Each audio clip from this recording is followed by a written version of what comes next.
Isang magandang araw po sa ating lahat.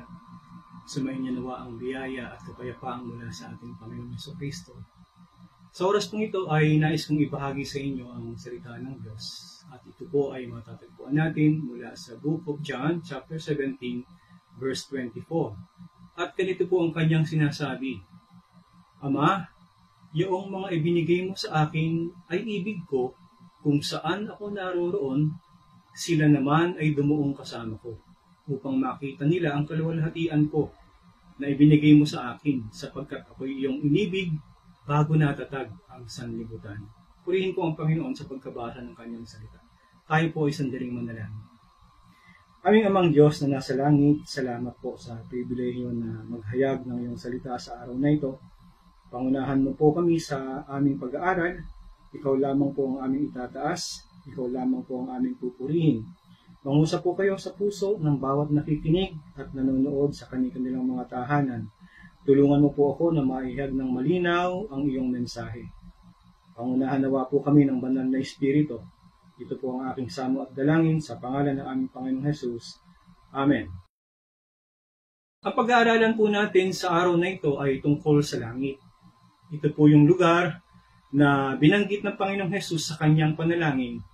Yun pong praise na kung saan ako naroroon. Ang praise po na ito ay 5 beses na binanggit sa Book of John.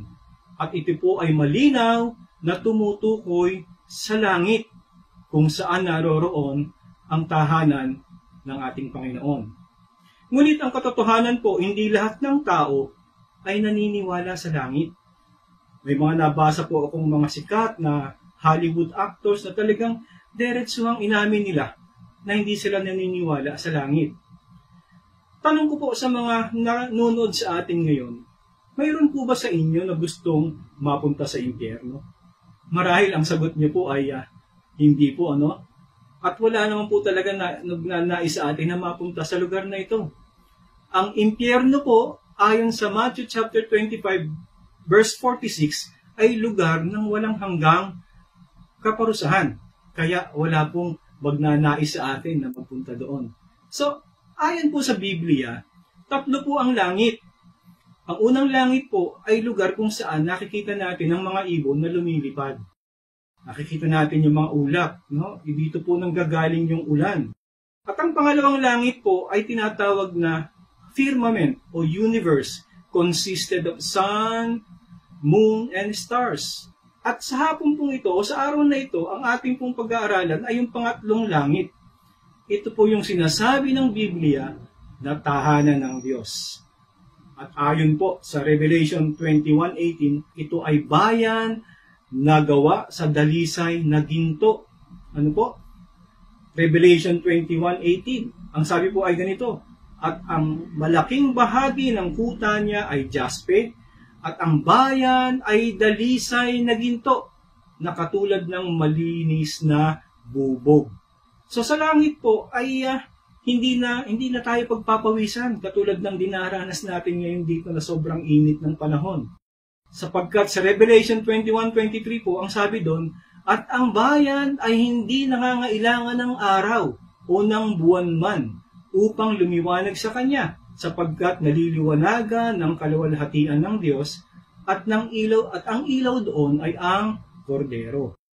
Sa langit wala ng kapighatian, wala ng kamatayan, wala ng kahirapan na tulad ng pinagdaraanan natin ngayon. Ang mayroon lang po doon ay luha ng kasiyahan, tears of joy. In Revelation chapter 21 verse 4, ito po ang sabi, at papahirin niya ang bawat luha sa kanyang mga mata, at hindi na magkakaroon ng kamatayan, hindi na magkakaroon pa ng dalamhati, o ng pananambitan man, o ng hirap pa man, ang mga bagay ng una ay naparam na. Ito po ang langit na lugar kung saan nais ng Panginoong Hesus na makasama niya ang mga mananampalataya. Ibig ko kung saan ako naroroon. Yun po yung praise na sinabi ng Panginoon.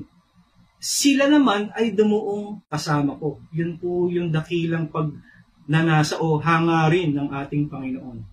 Ang langit po ay isang lugar na inihanda ng Diyos para sa mga taong nagsisi sa kanilang mga kasalanan at tinanggap ang Panginoong Hesus sa kanilang puso bilang Panginoon na tagapagligtas. Ayon po sa John chapter 14 verse 2, ang sabi doon, sa bahay ng aking Ama ay maraming tahanan.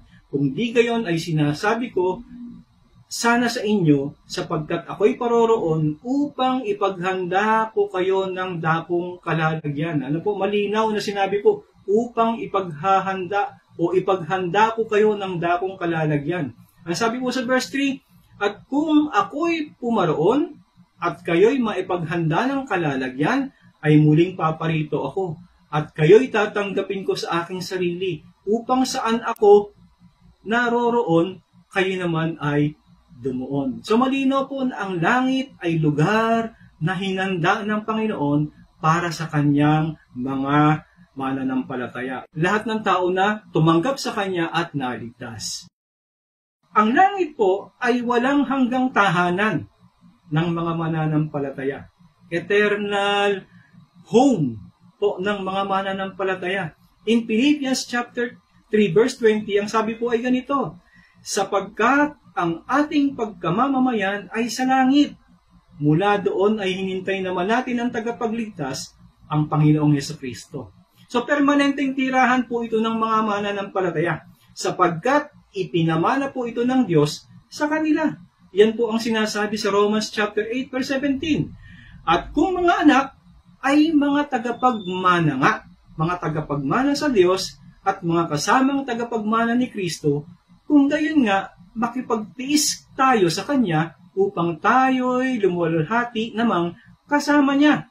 So nung tinanggap po natin ang Panginoong Hesus, nilagyan po tayo ng tatak ng banal na Espiritu na siyang magpapatunay na tayo ay tunay na tagapagmana ng Diyos. Yan po ay ayon sa Ephesians chapter 1 verse 13 to 14, na sa Kanya'y kayo rin naman, pagkarinig ng aral ng katotohanan ng Ebanghelyo ng inyong kaligtasan, na sa Kanya rin naman, mula nang kayo'y magsisampalataya, ay kayo'y tinatakan ng Espiritu Santo na ipinangako, na siyang patotoo sa ating mana, hanggang sa ikatutubos ng sariling pag-aari ng Diyos, sa ikapupuri ng Kanyang kaluwalhatian.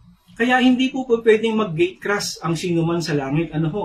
Ang bawat pangalan ng mga mananampalataya ay nakasulat sa aklat ng buhay. Ang sabi po sa Revelations 21:27, at hindi papasok doon sa anumang paraan ang anumang bagay na karumal-dumal o siyang gumagawa ng kasuklam-suklam at ng kasinungalingan, kundi yaon lamang na mga nakasulat sa aklat ng buhay ng Kordero. At ang sabi po sa Matthew chapter 7 verse 21, hindi ang bawat nagsasabi sa akin, Panginoon, Panginoon, ay papasok sa kaharian ng langit, kundi ang gumaganap ng kalooban ng aking Ama na nasa langit. Kaibigan, nawa ay naging malinaw sa iyo ang dakilang hangarin ng Diyos na madala kanya sa kanyang langit na bayan. Huwag mo nawang baliwalain ang mga pagsisikap ng Diyos na ito para sa iyong kaligtasan. Magsisi ka lang sa iyong mga kasalanan at tanggapin ng Panginoong Hesus sa iyong puso bilang Panginoon na tagapagligtas ng iyong buhay. At ikaw ay maliligtas. Yan po ang sabi sa Romans chapter 10 verse 9. Sapagkat kung ipahahayag mo ng iyong bibig si Hesus na Panginoon at sasampalataya ka sa iyong puso na binuhay siyang mag-uli ng Diyos sa mga patay, ay maliligtas ka. Kaibigan, maaari kitang pangunahan sa panalangin ng pagtanggap. Sundin mo lang ang mga panalangin aking sasambitin at ariin mo ito na iyong personal na panalangin sa Diyos. Kaibigan, maaari ka nang sumunod. Ganito yung panalangin na iyong gagawin. Maaari ka nang sumunod sa akin. Dakilang Diyos, aming Ama sa langit, maraming salamat po sa iyong mga salita. Naunawaan ko po na ako ay isang makasalanan at hindi ko kayang iligtas ang aking sarili. Patawarin mo po ako sa aking mga kasalanan at sa oras na ito ay inaanyayahan kita na pumasok sa aking puso, nais kitang gawing Panginoon at tagapagligtas ng aking buhay. Mula po sa araw na ito, kayo na po ang maghari sa aking buhay. Sa pangalan ng Panginoong Hesus, ito po ang aking samo at dalangin. Amen. Kaibigan, kung tunay na tinanggap mo ang Panginoong Hesus sa iyong puso, ang pangako niya sa John 1:12 ay ganito, tatapwat ang lahat ng sa kanya'y nagsitanggap ay pinagkalooban niya sila ng karapatang maging anak ng Diyos. Sa makatuwid bagay, ang mga nagsisampalataya sa Kanya. So kaibigan, malinaw na sinabi ng Diyos na ikaw ngayon ay kabilang na sa Kanyang pamilya. Noong manampalataya ka at tanggapin siya sa iyong puso, ikaw ngayon ay permanenteng residente na rin ng langit. Binabati kita, kaibigan. Nawa po ay napagpala tayo ng salita ng Diyos. Patuloy po kayong sumabaybay sa mga susunod pang episode ng Balikatan Online Channel. Sa ngalan po ng aming buting pastor, Pastor John D. Macasio, Pastor Jesse Premista, at ng Balikatan Bible Baptist Church, maraming salamat po at pagpalain nawa tayo ng Panginoon. To God be the glory.